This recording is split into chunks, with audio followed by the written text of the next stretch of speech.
Halo pemirsa, apa kabar Anda hari ini? Senang sekali saya Raden Mardian dapat kembali menemani Anda dalam sebuah program talkshow yang syarat informasi inspiratif untuk Anda dan juga keluarga. Inilah Bincang Sehati.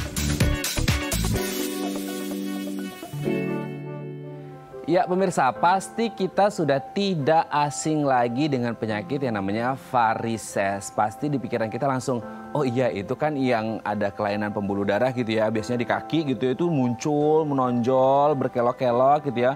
Nonjolnya mulai dari yang kecil, samar-samar sampai yang akhirnya gede banget seperti itu. Selain menimbulkan rasa sakit dan juga rasa tidak nyaman, pastinya juga akan mengganggu penampilan kita. Pertanyaannya, gimana cara mencegah terjadinya varises? Inilah topik yang akan kita bahas hari ini, yaitu seputar varises. Nah tadi kan sudah disebut ya bahwanya varises ini bisa mengganggu penampilan. Nah kalau kita ngomongin penampilan, ini kaitannya erat juga dengan rasa percaya diri. Nah selanjutnya kita akan membahas terlebih dahulu fun fact tentang membangun rasa percaya diri. Kita lihat yang pertama.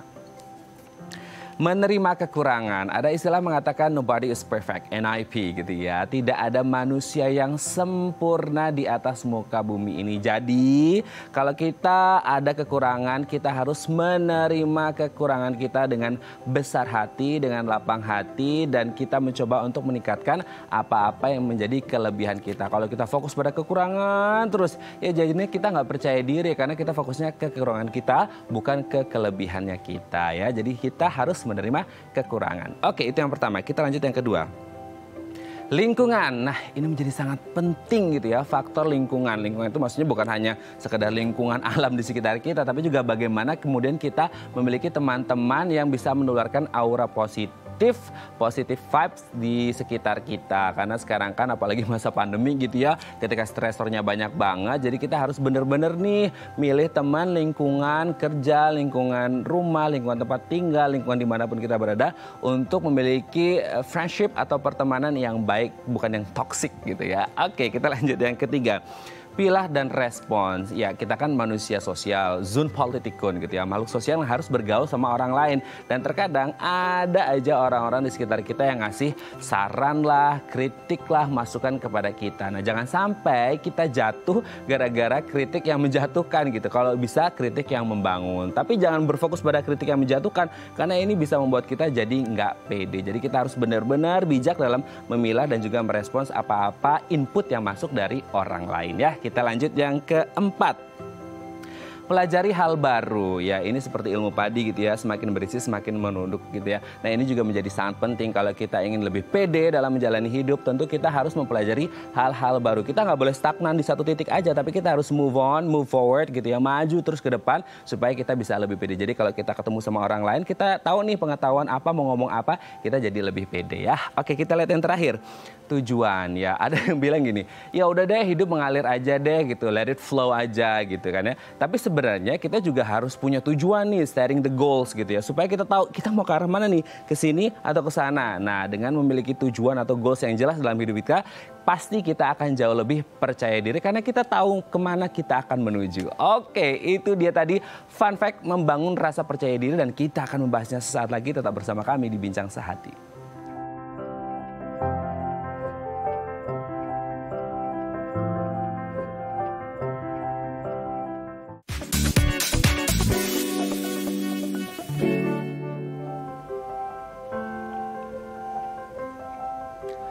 Baik, Anda masih bersama kami di Bincang Sehati. Tadi di segmen sebelumnya kita sudah membahas beberapa hal yang bisa kita lakukan, tips gitu ya, untuk membangun rasa percaya diri yang menjadi sangat penting dalam kehidupan kita. Nah untuk membahasnya telah tersambung bersama kami di sambungan Zoom dengan Mbak Anastasia Satrio, MPASI Psikolog. Selamat pagi Mbak Anas, apa kabar?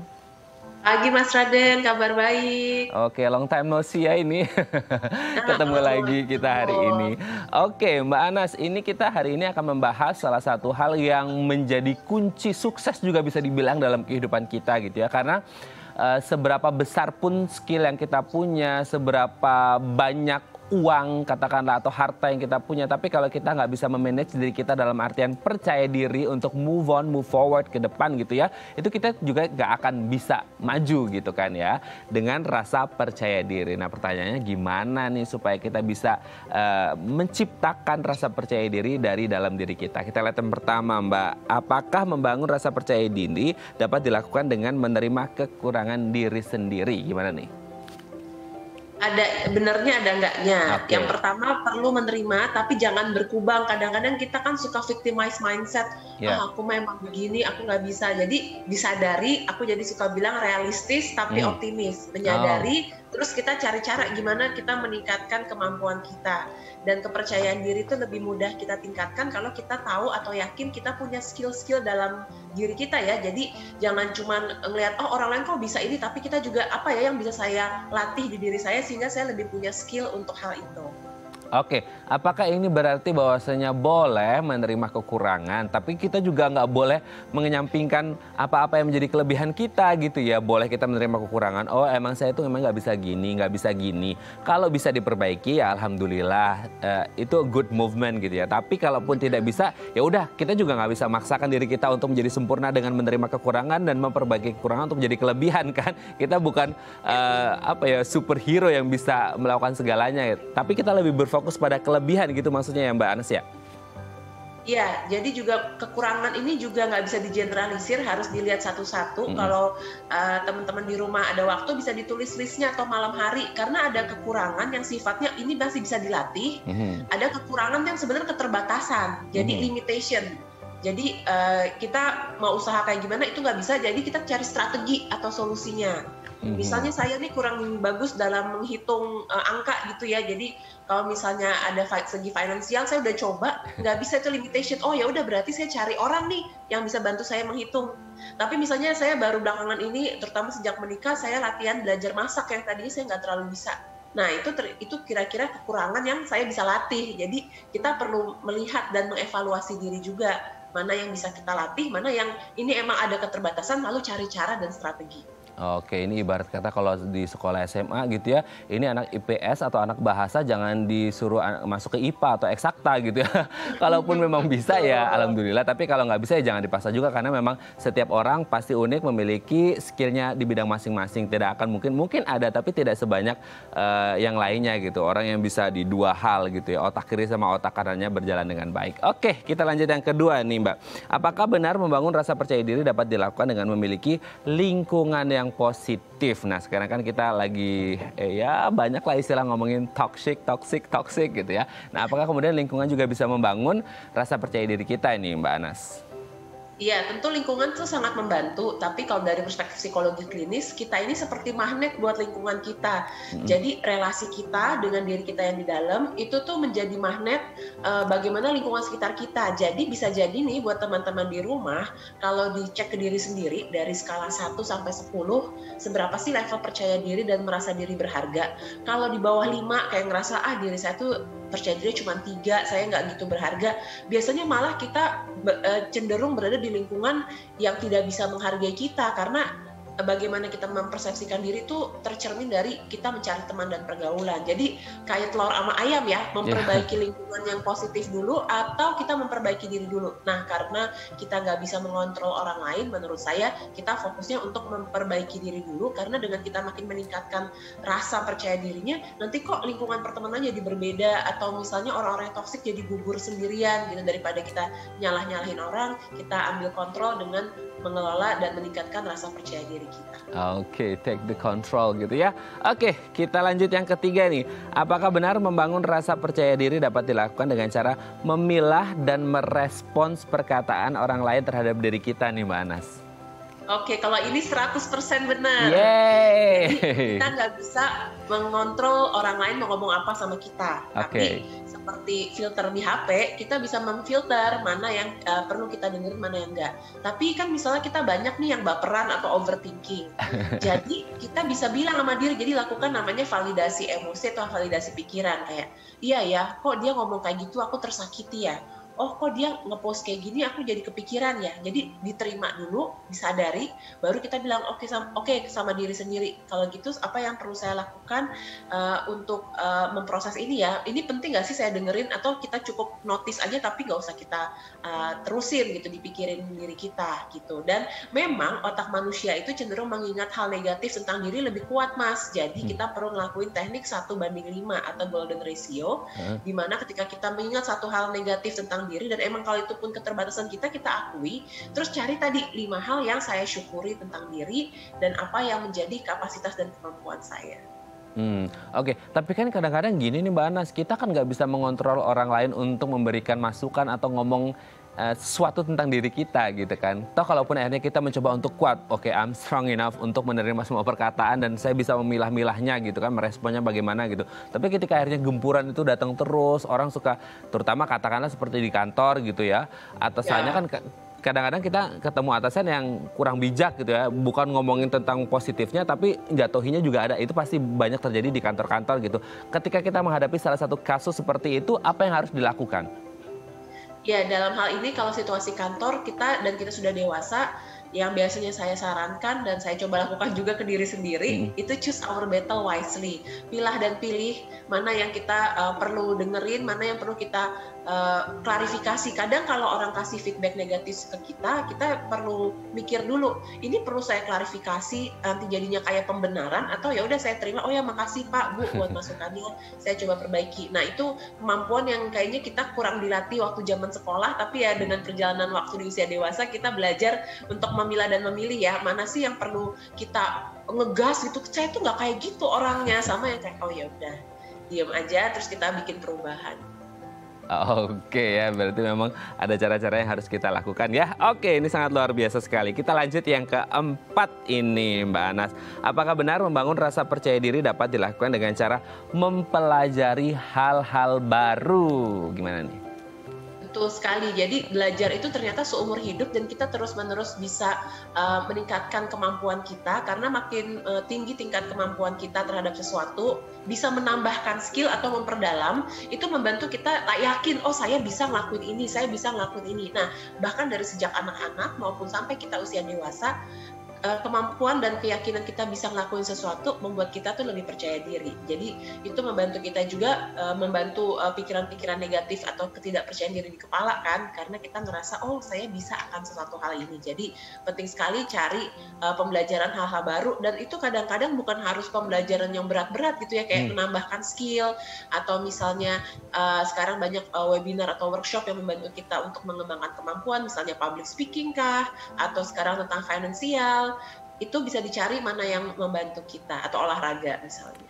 Oke, jadi kalau kita ingin percaya diri, tidak hanya melulu ngomongin masalah fisik atau physical appearance ya, penampilan fisik, di mana aku ingin percaya diri kalau orang-orang lain tuh standarnya ya, parameternya adalah leher ke bawah gitu ya, dari how good gitu penampilan kita, tapi kalau bisa kita juga harus membekali investasi leher ke atas gitu ya, supaya kita juga bisa lebih pede. Oke, kita lanjut ke yang kelima. Apakah benar membangun rasa percaya diri dapat dilakukan dengan merancang tujuan yang dimiliki? Dengan tujuan yang jelas, kita pasti akan lebih percaya diri mau mengarah kemana gitu nih Mbak Anas.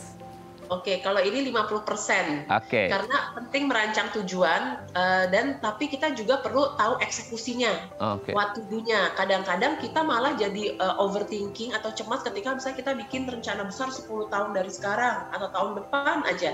Tapi kita nggak kepikiran step by step-nya yang perlu saya lakukan hari demi hari, atau sebulan ini saya perlu ngapain tuh apa sih gitu. Jadi punya tujuan penting dan ditambahkan step by step-nya apa ya untuk mencapai tujuan yang diharapkan, dan itu memang membantu kita, pikiran kita lebih fokus ya. Oke, saya punya tujuan ini, jadi hal-hal lain-lain nggak terlalu saya pikirin. Oke, Mbak Anas, ini kan kalau ngomongin tujuan tadi 50-50 lah ya gitu. Nah, sebenarnya kalau ngomongin step-stepsnya juga tadi Mbak Anas juga sebutkan, sebenarnya ketika kita menyeting the goals-nya gitu, tujuan hidupnya, ini kita harus mengukur kemampuan diri kita juga nggak sih? Atau sedikit di luar kemampuan kita sebagai apa ya, sesuatu yang bisa membuat kita menjadi lebih termotivasi untuk doing something better gitu? Iya, betul. Jadi membuat tujuan itu kalau teman-teman biasanya suka ikut atau tahu atau membaca tentang pengembangan diri, ada teknik namanya SMART ya. Specific, measurable, attainable, dan ada durasi time waktunya. Jadi bikin tujuan tuh bukan sekedar kayak Indonesia mau merdeka gitu, kapan nggak tahu gitu. Jadi misalnya kita punya tujuan apa, tergantung, misalnya tujuan untuk karir atau untuk perencanaan finansial atau pengen tubuh lebih sehat gitu, atau misalnya pengen memperluas networking. Nah itu kita bikin lebih spesifik gitu, karena kalau kita spesifik dengan subjek, predikat, kalimat, keterangan, kita jadi otak kita itu karena memahami sesuatu dengan spesifik teman-teman. Jadi kalau terlalu luas, dia pikir ini apaan ya, kayak kita pesan makanan atau minuman di online gitu kan, harus spesifik ya, jangan cuma tulis nasi apa, nanti yang keluar nasi macam-macam ya gitu. Terus yang kedua, kita bikin ini bisa diukur dengan cara apa gitu. Terus yang kedua, waktunya. Nah dengan melakukan hal ini kita jadi merasa bahwa tujuan ini tuh mungkin untuk dijalani step by step. Jadi kalau kita kayak ini lagi puasa tapi saya kepikirannya analoginya makanan semua nih.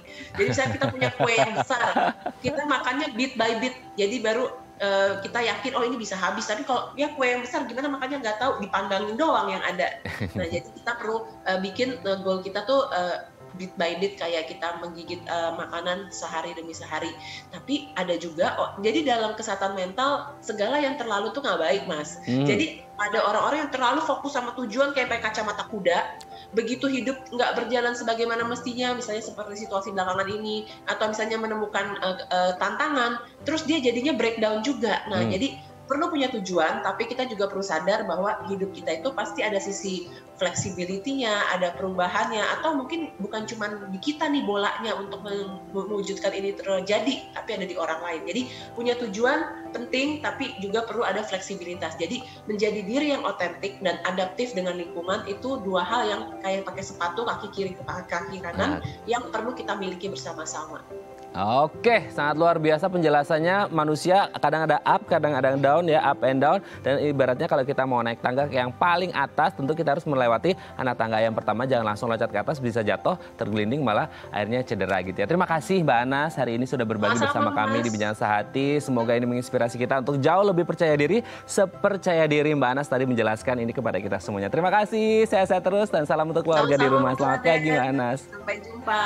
Baik pemirsa, selanjutnya kita akan membahas tema kita hari ini seputar varises. Bagi Anda yang memiliki pertanyaan, Anda bisa menghubungi kami di nomor 021 290 3244 atau DM Instagram kami di @bincangsehati.tv. Kami akan segera kembali.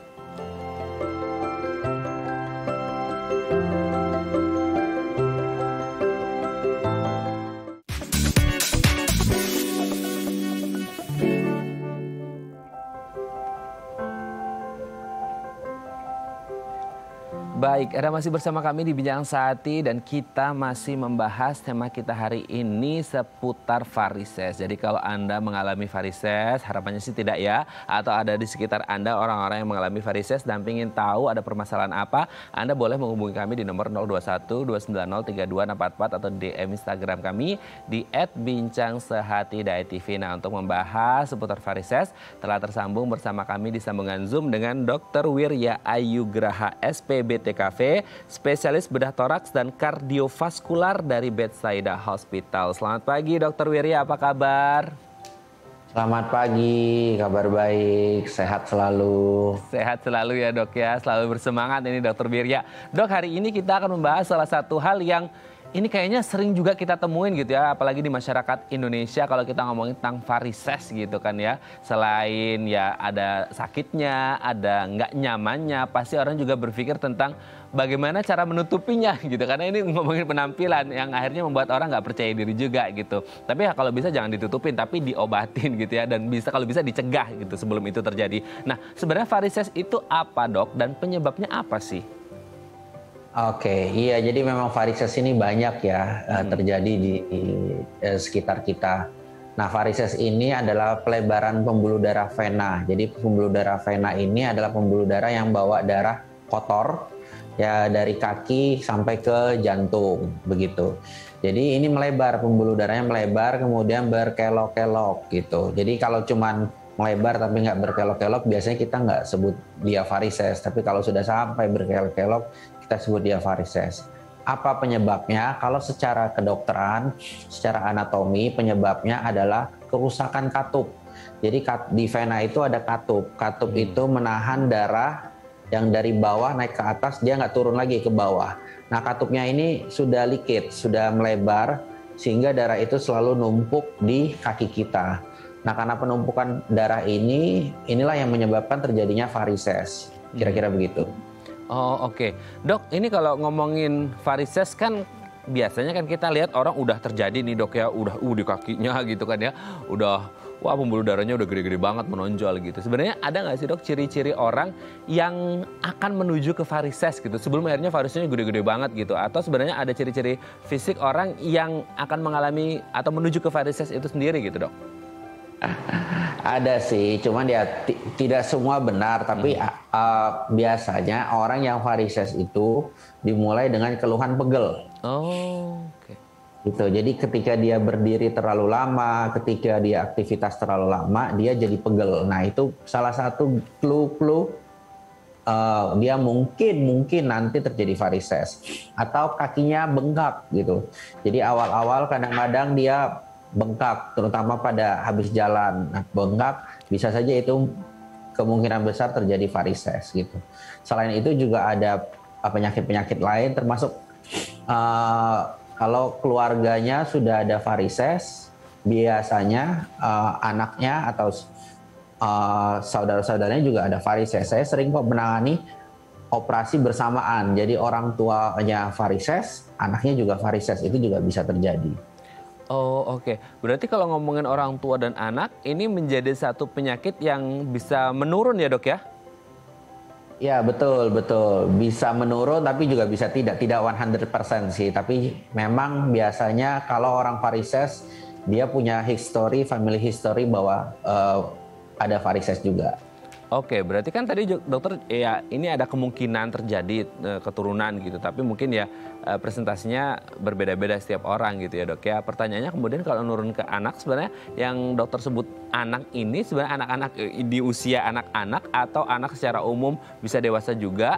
Karena ini berkaitan dengan rentan usia berapa sih yang bisa mengalami varises ini sendiri? Apakah range usia dewasa saja gitu atau anak-anak juga bisa dok? Oke, pertanyaan bagus. Jadi kalau berdasarkan populasi, memang yang buat terjadi varises adalah usia tua, usia 50-60. Dan ketika dia usia 50-60 tidak diterapi, di usia 70 muncullah gejala yang lebih berat. Gejala yang lebih berat ini apa? Contohnya adalah luka, begitu. Atau terjadinya deep vein thrombosis. Nah, ketika usia tua. Jadi kalau 70-80 dia terjadi luka, 50-60 muncul varises, 40-30 dia bengkak-bengkak dulu gitu. Kira-kira begitu. Nah, tapi kadang-kadang ada yang usia 30 tahun sudah muncul varises. Dan itu nongol-nongol sekali.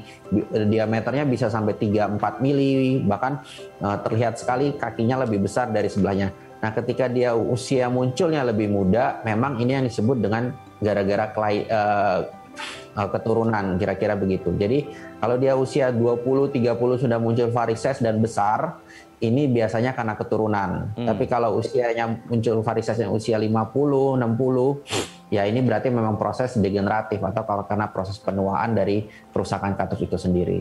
Oke ya, berarti memang kondisinya seperti itu. Nah, pertanyaannya kemudian kan tadi dokter menyebut ada ukuran semisal kaki yang berbeda gara-gara varises. Nah, sebenarnya yang di bagian mana di bagian tubuh kita yang rentan mengalami varises? Kalau selama ini kan mungkin kalau secara saya pribadi ya yang sering saya lihat kan di kaki nih dok. Apakah memang selalu muncul di kaki atau bisa di tempat yang lain? Dan kalau di kaki sebenarnya dia bisa hanya di satu sisi saja atau bisa dua-duanya atau gimana nih?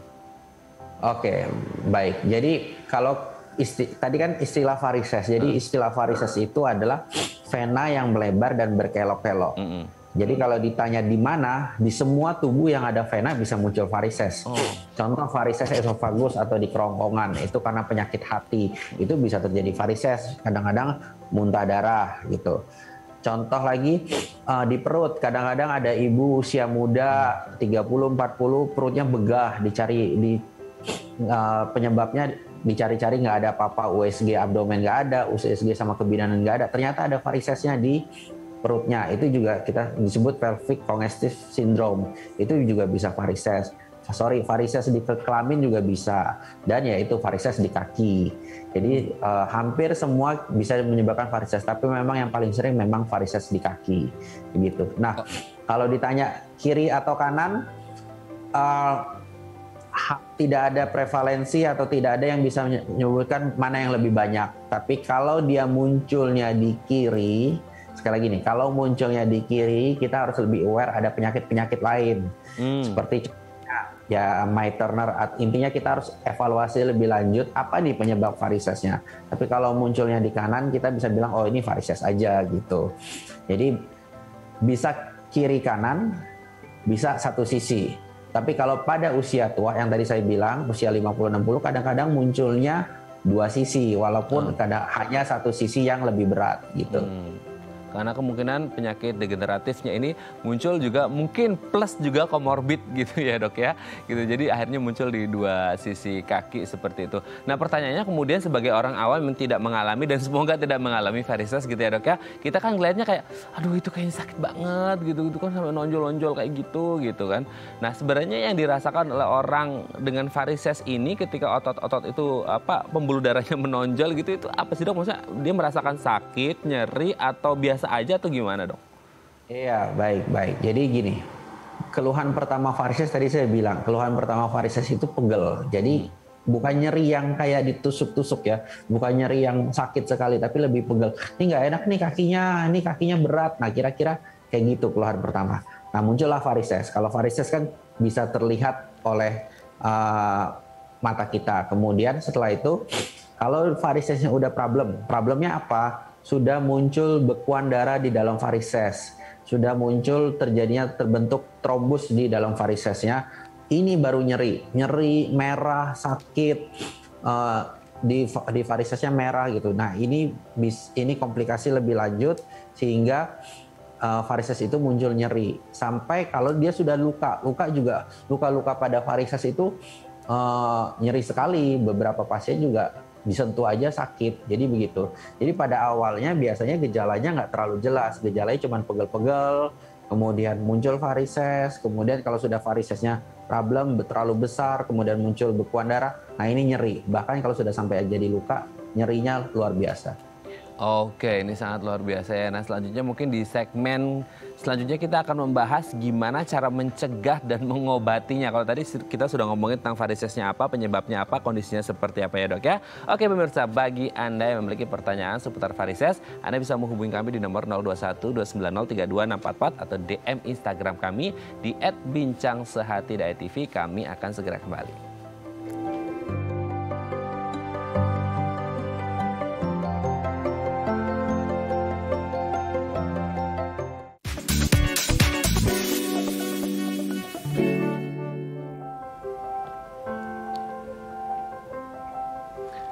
Baik, Anda masih bersama kami di Bincang Sehati dan kita masih membahas tema kita hari ini seputar varises. Kalau Anda memiliki pertanyaan seputar varises, Anda bisa menghubungi kami di nomor 021 290 32 644 atau DM Instagram kami di @bincangSehati.tv. Masih bersama dengan Dr. Wirya Ayugraha, SPBTKV, spesialis bedah toraks dan kardiovaskular dari Bethsaida Hospital. Kita lanjut lagi, Dr. Wirya.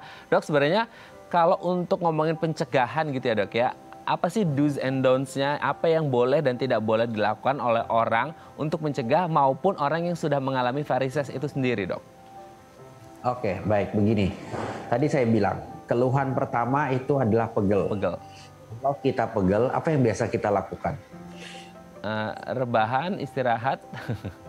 Oke, setuju di rebahan, tapi kadang-kadang ada yang pegel diurut. Oh, diurut, oke. Nah, ketika diurut, apalagi sama refleksi, kadang-kadang kalau sebulan sekali oke lah, tapi ada yang sampai seminggu sekali.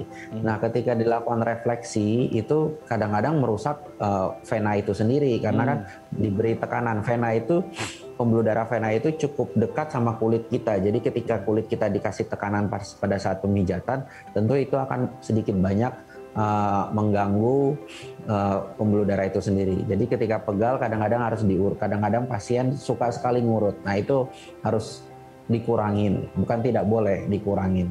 Yang kemudian kalau kita aktivitas banyak nih, misalnya jalan banyak, atau habis olahraga yang berat. Nah, banyak yang bilang tidak boleh duduk bersila. Menurut saya itu betul, karena ketika duduk bersila, aliran darah nggak terlalu baik kembali ke jantung kita. Jadi sehingga darah itu tertahan di bawah. Nah, itu bisa menyebabkan kerusakan katup vena itu sendiri. Jadi satu diurut, yang kedua adalah duduk bersila. Kalau tidur habis jalan, pegel, kakinya ditinggiin. Jadi kasih ganjel ke bantal, 2-3 bantal, sehingga aliran darah balik lebih baik ke jantung. Kemudian ini contoh saya. Saya itu kalau operasi jantung tuh lama, 6 jam, 7 jam berdiri. Apa yang saya lakukan? Pegelnya minta ampun kalau habis operasi. Yang saya lakukan adalah pakai stocking. Jadi pada pasien yang pegel, kalau dia tahu mau aktivitas banyak, dia tahu mau jalan banyak, saya sih saranin pakai stocking. Itu sangat membantu. Dan itu mencegah varisesnya tambah besar.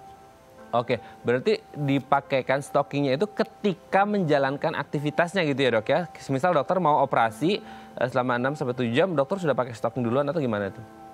Betul. Jadi misalnya gini, hari ini mau jalan nih, contoh tim sales misalnya, oh hari ini banyak ketemu orang, banyak kemana-mana, mendingan dari pagi pakai stocking. Jadi stocking itu dipakai bukan saat istirahat, stocking itu dipakai saat aktivitas gitu. Atau misalnya hari ini jalannya jauh, lebih banyak dari biasanya, better pakai stocking dari awal. Itu sangat membantu. Saya punya pasien usia 25 tahun, dia udah varises, dia pakai stocking rutin. Itu sampai 40 tahun hampir nggak ada perbedaan itu besar venanya. Jadi stocking itu sangat membantu mencegah kondisi lebih parah. Oke, ternyata stocking juga banyak fungsinya, tidak hanya nilai estetik di situ, bukan hanya nilai estetika, kecantikan looknya aja, tapi juga ada manfaat kesehatannya juga gitu ya, Dok. Ya, oke Dok, sebelum kita lanjut Dok ngobrolin seputar varises, ini ada penelpon, kita sapa terlebih dahulu ya Dok ya, penelpon pemirsa Bincang Sehati. Halo, selamat pagi. Ya. Dengan siapa di mana? Selamat pagi. Selamat pagi Ibu, dengan siapa di mana Ibu? Selamat pagi. Iya, dengan Ibu siapa di mana Ibu? Dengan Ibu Sonya di Tangerang. Ibu Sonya di Tangerang. Apa kabar Bu? Baik. Oke, gimana ini Bu pertanyaannya untuk Dokter Wirya? Ini saya mau tanya nih Dok. Saya kan usia saya sudah 52 tahun. Saya sudah varises tuh dari usia 30 tahunan lah. Itu dikasih kanan tadinya. Tapi sekarang tuh ya semakin usia bertambah, varisesnya semakin parah ya. Bahkan sampai kedua kakinya sekarang. Tapi yang kanan yang paling parah lah. Berkelok-kelok dan estetikanya jelek banget lah gitu. Nah saya tuh sudah pakai segala macam lah. Krim sudah, stocking juga sudah. Sekarang nih saya mau tanya, penanganan untuk saya nih supaya hilang varisesnya bagaimana ya? Kalau saya mau operasi gitu misalnya, saya harus ke bagian mana gitu. Saya masih bingung untuk datang ke dokternya. Saya baru tahu sekarang, makanya lihat ada dokter bedah toraks dan kardiovaskular ini, makanya saya tertarik. Tolong saya diberi petunjuk nih untuk varises saya, penanganannya supaya hilang. Itu saya harus kemana? Dan ke dokter apa gitu. Oke. Terima kasih banyak ini Dok bantuannya. Iya, terima kasih Pagi. Dokter Wirya, sebelum kita tutup Bu Sonya, ada yang ditanyakan Dokter Wirya atau sudah jelas? Sebelumnya pernah dioperasi Bu? Belum pernah Dok. Hamil udah, anak berapa? Oh, anak udah 3 Dok. Oke, baik. Iya, sejak setelah hamil itu semakin parah biasanya. Betul. Oke, sudah jelas Dok? Jelas. Oke, baik, terima kasih Bu Sonya yang ada di Tangerang. Sehat-sehat terus. Salam untuk keluarga di rumah. Terima kasih. Terima kasih. Baik, Dokter Wirya, Ibu Sonya 52 tahun, sudah sekitar ya umur 30 tahunan atau 20 tahun yang lalu mengalami varises seperti itu. Sudah pakai salep, pakai stocking segala macam. Cuman akhirnya dari kanan ke kiri ya tambah plus gitu ya, dari kanan plus juga kaki kiri juga. Gimana caranya? Haruskah operasi untuk pengobatannya supaya hilang total atau gimana nih Dok? Ini pertanyaannya langsung menjurus ini. Biasa pertanyaan ini varises bukan, ini langsung terus harus diapain ini? Langsung ke mau diapain. Jadi tadi seperti saya bilang, kalau usia tua biasanya muncul dua-duanya, betul kan? Muncul dua-duanya tapi memang satu kaki lebih parah. Nah, penggunaan krim, penggunaan obat-obatan, dan memang penggunaan stocking itu kalau sudah varises yang muncul cukup berat, biasanya tidak akan berefek. Gitu. Jadi mau dipakai krim seember, seton juga ya begitu-begitu aja begitu. Jadi biasanya memang penggunaan krim, obat-obatan itu tidak terlalu berefek. Nah, penggunaan obat-obatan yang lebih baik adalah ketika setelah dilakukan tindakan. Begitu. Nah, pertanyaannya tindakannya apa? Tindakan dulu dan sekarang varises itu beda jauh. Kalau dulu pengobatan varises itu pasti ada bekas lukanya. Jadi di mata kaki akan ada luka sekitar 3 cm, di paha 3 cm, kemudian pembuluh darah yang buat varises itu kita ambil. Itu dulu. Jadi ada lukanya, pasien di rumah sakit lebih lama, lebih nyeri. Nah, sekarang pengobatannya sangat relatif gampang. Saya bisa ngerjain varises satu kaki itu 20-30 menit begitu. Jadi sekarang ada nama teknik laser. Jadi sekitar 4-5 tahun yang lalu ada namanya teknik laser dan sekarang mulai berkembang dengan menggunakan glue. Prinsipnya sama. Teknik laser ini atau kita sebut EVLA, endovenous laser ablasi, adalah mengecil atau menutup pembuluh darah yang menyebabkan varises. Kira-kira begitu. Jadi pembuluh darah yang melebar kemudian dikecilkan dengan laser. Nah, kalau sekarang ada namanya teknik glue. Jadi kayak dilem, pembuluh darah yang lebar dikasih lem terus kita tekan, nanti venanya akan nempel kemudian menutup. Nah, itu tindakannya nggak ada bekas lukanya, jadi kayak cuman disuntik, kasarnya begitu. Cuman ada bekas luka 1-2 mili yang 2 minggu 3 minggu akan hilang. Dan pasien habis tindakan bisa langsung jalan. Saya beberapa kali mengerjakan hari pagi tindakan jam 10, jam 1, jam 2 dia udah boleh pulang, kira-kira seperti itu. Jadi pengobatannya tuh sekarang sangat-sangat berbeda sama yang dulu. Sekarang itu tindakannya adalah dengan minimal invasif, jadi lukanya tidak ada, dengan kecil 1-2 mili karena kita memasukkan laser atau memasukkan glue ke dalam venanya, dan tahan lama gitu. Ketika dulu kan disuntik, pasti dengar tuh suntik varises. Kalau suntik varises disuntik 3 bulan, 6 bulan, 1 tahun muncul di tempat lain. Karena yang diobatin cuma varises yang nonjol. Dia tidak mengobati sumber penyebab varisesnya. Dengan menggunakan laser atau glue, kita akan mengobati pembuluh darah utama yang menyebabkan varises, dan itu bisa bertahan lama. Jurnal penelitian kira-kira nih, dalam 15 tahun itu 15% akan recurrent atau 15% akan berulang. Jadi 15 tahun 15%. Jadi 85% nggak ada masalah. Jadi ini pengobatan yang sekarang yang sangat-sangat membantu pasien-pasien dan ya happy karena nggak perlu rawat lama, kemudian tidak ada bekas luka operasi, dan nyerinya juga jauh-jauh sekali berkurang. Jadi kira-kira itu Ibu bisa datang ke Betsaida, bisa konsultasi dengan saya, dengan bedah torak BTKV, torak kardiak dan vaskular, dan biasa saya akan USG. Jadi nggak boleh juga langsung bujuk-bujuk pasien jebret tindakan, nggak boleh. Kadang ya juga usia 20-30 tahun yang kecil sudah pakai stocking aja dulu. Kita nggak boleh over treatment gitu. Jadi kita USG dulu, nanti baru kita tentukan terapi yang tepat apa. Oke, Dok, ini ya 15 tahun 15% masih worth it banget ya, Dok, ya, karena itu lama banget gitu ya, Dok, ya. Tapi pertanyaannya, kalau tadi pembuluh darah venanya ditutup gitu ya, Dok, itu nggak apa-apa, Dok? Nggak bahaya ya? Nah, pertanyaan bagus ini. Semua pasien menanyakan, nanti darahnya lewat mana, Dok, gitu. Jadi begini, di kaki kita ini ada 2 sistem untuk membawa darah kotor. Satu sistem yang di perifer atau sistem yang di dekat kulit. Jadi pembuluh darahnya letaknya di bawah kulit. Satu sistem vena dalam. Vena dalam ini lokasinya lebih dalam, dekat sama tulang, di tengah-tengah otot. Nah, ketika kita tutup yang penyebab varises itu adalah yang sistem luar, yang di dekat kulit. Nah itu kita tutup. Jadi aliran darah akan dipaksa melalui vena dalam. Nah vena dalam ini biasa jarang sekali varises. Walaupun memang ada beberapa kasus yang berat sekali ini juga bisa buat varises, tapi sangat-sangat jarang. Jadi yang kita tutup satu sistem di sisi luar. Jadi darah akan masuk melalui sistem yang di dalam. Jadi memang awal-awal kadang-kadang 1 bulan pertama agak lebih bengkak karena darah masih mencari jalan kasarnya gitu. Nanti lama-lama kakinya akan perbaikan. Oke, intinya sebulan pertama ini mungkin lagi ada adaptasi gitu ya tubuhnya untuk mencari jalur yang lain gitu ya. Nanti akan terbiasa. Oke, berarti intinya aman. Terima kasih Ibu Sonia yang ada di Tangerang. Semoga bisa menjawab pertanyaan Ibu dan semoga cepat sembuh, tidak ada varises lagi gitu ya. Baik Dok, nanti kita di segmen selanjutnya akan membahas tips-tips simpel yang bisa dilakukan untuk mencegah atau mengatasi varises. Bagi Anda pemirsa yang memiliki pertanyaan seputar tema kita hari ini, Anda bisa menghubungi kami di nomor 021 290 32644 atau DM Instagram kami di @bincangsaat.tv. Kami akan segera kembali.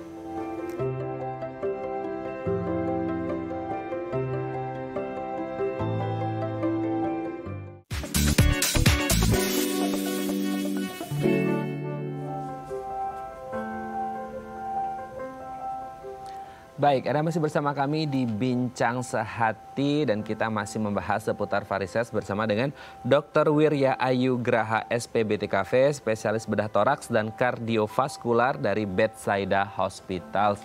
Dr. Wirya, kita akan membahas beberapa tips yang bisa kita lakukan gitu ya sebagai tindakan preventif atau pencegahan untuk terjadinya atau risiko terjadinya varises ini sendiri. Kita lihat yang pertama adalah postur atau posisi duduk gitu ya Dok ya. Ini juga berpengaruh ya Dok ya terhadap risiko terjadinya varises Dok. Apalagi kalau kita sekarang kan pandemi ya Dok ya. Mungkin ya ada yang WFO, ada yang WFH. Nah WFH ini kan kadang-kadang posisi kerja kita duduknya atau ini terserah kita kan sambil duduk sambil ngemil juga mungkin sambil kerja gitu kan. Nah ternyata postur kita duduk atau ya bersender atau segala macam kaki ini juga berpengaruh Dok. Ya jadi sama seperti kalau kita lagi di pesawat perjalanan jauh, duduk terlalu lama itu berbahaya gitu. Jadi pastikan kalau duduk 1-2 jam harus moving, harus bergerak. Kalau kita pakai Apple Watch kan disuruh berdiri tuh tiap sejam kan. Nah itu salah satu pencegahannya. Jadi tidak boleh duduk terlalu lama atau tidak boleh tiduran terus. Jadi harus bergerak 1 atau 2 jam itu harus berdiri. Itu prinsipnya. Oke, tapi kalau international flights kan kebanyakan lama tuh Dok. Terus gimana dong di pesawat? Pura-pura ke toilet atau gimana? Ya jadi nah kalau sekarang masalahnya kan pandemik, jadi mereka tidak menyarankan untuk moving di pesawat, tapi kalau dulu disarankan tuh untuk jalan 2 jam sekali, kalau lagi nggak tidur moving di aisle-nya, atau pakai stocking, atau kalau pada pasien yang resiko terjadinya varises atau resiko terjadinya trombosis, mereka suntik pengencer darah sebelum berangkat. Oh gitu. Oke. Berarti tindakan antisipatif gitu ya Dok ya.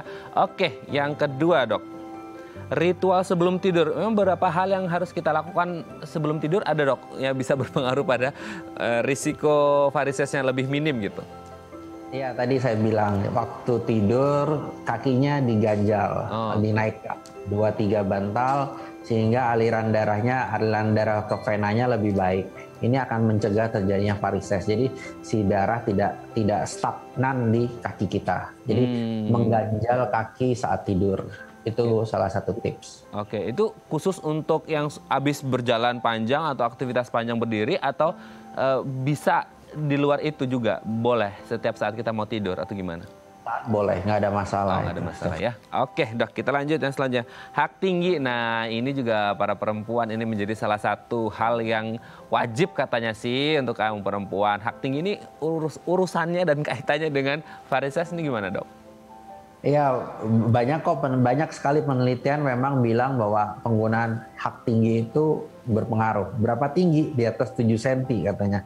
Tapi hak tinggi dan durasi pemakaian lama. Jadi ada yang meneliti 3 tahun atau 5 tahun itu nanti varisesnya nggak muncul saat itu. Jadi contoh pramugari pramugari dia kerja usia 25 sampai misalnya sampai 30 tahun. Varises nggak muncul saat itu. Munculnya di usia 50 tahun. Jadi penggunaan HIL itu salah satu faktor risiko terjadinya varises. Bagaimana cara mengatasinya? HIL-nya diturunin. Ya saya nggak tahu ya, ini kan balik ke profesi dan lain-lain. Jadi dari 7 cm diturunin 3-4 cm itu katanya mengurangi cukup drastis terjadinya varises.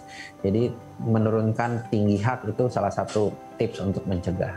Oke ya, berarti ini emang harus menjadi catatan gitu ya untuk kaum wanita yang mau pakai high heels, karena katanya ya gimana ya, udah capek sakit pakai high heelsnya, sebenarnya kan capek gitu ya, juga ada risiko varises ini sendiri ya. Ini kembali ke diri kita masing-masing ya. Oke, berat badan juga berpengaruh ya dok ya untuk risiko terjadinya varises ini sendiri. Berarti kalau berpengaruh, obesitas juga berpengaruh berarti atau gimana nih?